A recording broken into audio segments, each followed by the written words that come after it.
to one of the questions. It was posted on the Globe and Mail, and I'm going to start with you on this one. And don't worry, it's not a blindside one. It's how does a manager go about implementing a business emotional intelligence strategy? What's the first step, second, and third? So you've got the buy-in from the audience. Some guy out there or one manager thinks this is a great idea, I want to start implementing. What is the actual first step? Call Andrew Serious? Or what's the first recognition? What should they do to contemplate going ahead with this? In going ahead with this, it would be the same as going ahead with any other strategic venture in an organization. You'd start off with defining current reality, what the strengths and the weaknesses are, what's currently happening, and then defining the desired future state. But they'd need a coach then? They would need someone to help them through this. What should they look for in a coach? Strivingstyles.com. Yep. On top of that, and they would need to look, if you're going to implement and embed emotional intelligence in the systems in the organization, they need to be working with someone who's not afraid to go in and introduce things that are going to be difficult to swallow for some leaders. And so, for example, having to sit with a leader and say, you're not connecting with your employees, you're scaring the hell out of your employees, you need to soften your approach.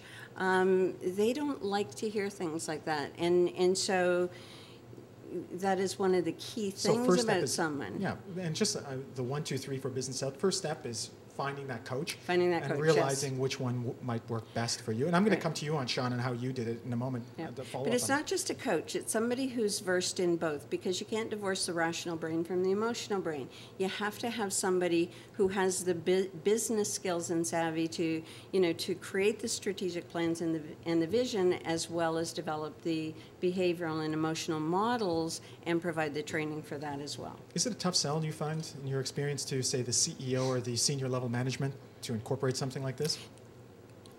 I'm going to ask you, and then I'm going to go to Sean and his experience. It depends on how the CEO is perceiving that this is getting in the way of bottom line results and getting in the way of getting their business getting to the next level. Sean, how did you start? I gather you approached Anne, right?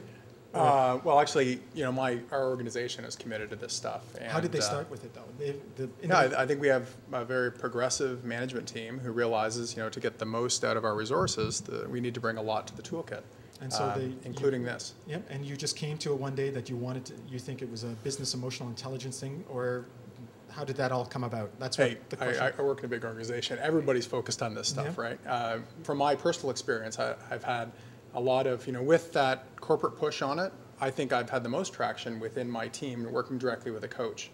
But, it's part of a really forward-thinking HR department. It's part of a really engaged, progressive management team, trying to empower managers with the most tools possible to be successful. And this is included in that. And out of a corporate perspective, somebody trying to bring it into their organization, what would your advice be?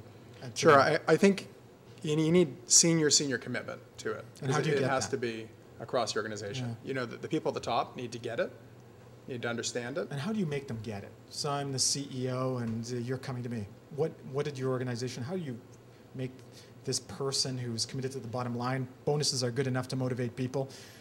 Well, they were always for me. And so how do you... Well, it's, like any other value discussion, it's, I can stand behind and I've seen the benefit. And I think the benefit outweighs the cost. So from a value perspective, there's a case to be made there. Okay, it's like any other investment.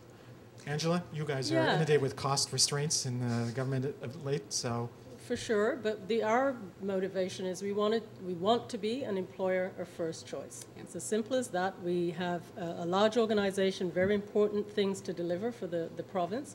And to be an employer of choice, we knew that we need a certain type of leadership to attract people who's going to engage people, develop people. We need a certain caliber of leaders and managers. And we spent a lot of time defining what's the role of the manager. We spent time defining competencies that were not just what we want you to do, but how. How do we want you to do these things? In the old days, you reward a lot of people because they could deliver, never mind if there was blood on the carpet. That's not good enough now. That's not an employer of choice doesn't need that kind of leader. You still have to deliver, no doubt about it, but how? Okay. How are you behaving, inspiring, connecting, managing relationships? And that's, I should carry on, that's, in the private sector, it's very similar to what ours is. You know, one of our first of our 4 core values is putting people first, and it's just all part of the equation. Okay, good.